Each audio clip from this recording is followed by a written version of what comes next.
Properties in Mysuru.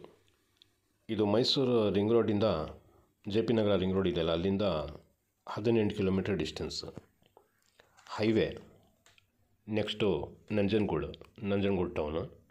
ಇದು school, college, function hall, resort ಈ ಥರದಕ್ಕೆಲ್ಲ ಸೂಟಬಲ್ ಇದೆ.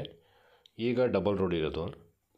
ನೆಕ್ಸ್ಟ್ ಇದಕ್ಕೆ ಸ್ಯಾಂಕ್ಷನ್ ಆಗಿದೆ 4 ಲೇನ್ಗೆ. 4 ಲೇನ್ ಆದರೆ ಮುಂದ್ಗಡೆ ಇದು ಒಂದು ಜಾಗ ಇದೆ ಎಂಟ್ರೆನ್ಸ್ಗೆ. ಆ ಜಾಗದಿಂದ ಅವರು 40 ಅಡಿ ಅಗಲ 50 ಅಡಿ ಉದ್ದ ಇಷ್ಟು ಪೀಸ್ ತೊಗೊಂಡು ರೋಡ್ಗೆ ಕನೆಕ್ಟ್ ಮಾಡ್ಕೊಂಡಿರೋದು ಇದು. ರಸ್ತೆ ಹಾಕಿದಾಗ ಅದು ಹೊಟ್ಟೋಯ್ತದೆ ಪೀಸ್. ಹೊಟ್ಟೋದ್ರೆ ಡೈರೆಕ್ಟ್ ರೋಡ್ಗೆ ಬಂದ್ಬಿಡೋದು ಇದು.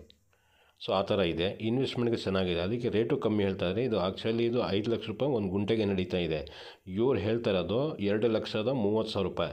ಆದರೆ ನೆಗೋಷಿಯಬಲ್ದು ಏನು ಇದು ಮಾಡ್ಕೋಬೇಡಿ, ನೆಗೋಷಿಯಬಲ್ ಆಗಲ್ಲ ಅಂತ ಹೇಳ್ತಾ ಇದ್ದಾರೆ. ಫೈನಲ್ ಪ್ರೈಸ್ ಈ ಥರ ಹೇಳ್ತಾ ಇದ್ದಾರೆ. ನೋಡಿ, ಯಾರಿಗಾದ್ರೂ ಬೇಕು ಅಂದರೆ ಇನ್ವೆಸ್ಟ್ಮೆಂಟ್ ಪರ್ಪಸ್ಗೆ ಭಾಳ ಚೆನ್ನಾಗಿದೆ. ಜಾಸ್ತಿ ದೂರನೂ ಇಲ್ಲ. ಹೈವೇ ಇನ್ವೆಸ್ಟ್ಮೆಂಟು, ಕಮರ್ಷಿಯಲ್ ಸೂಟಬಲ್ ಇದು. ಜನರಲ್ ಕ್ಯಾಟಗಿರಿ ಇವತ್ತು ಬಂದರೆ ಇವತ್ತೇ ರಿಜಿಸ್ಟರ್ ಆಯ್ತದೆ. ಈ ಥರ ಪ್ರಾಪರ್ಟಿ ಬುಟ್ಟಿ ಮತ್ತೆ ಕಾಲ್ ಮಾಡ್ತಾರೆ ಸುಮಾರು ಜನ. ಆ ಥರ ಮಾಡಿದ್ರೆ ಸುಮ್ಮನೆ ವೇಸ್ಟ್. ಇದು ರೀಸನಬಲ್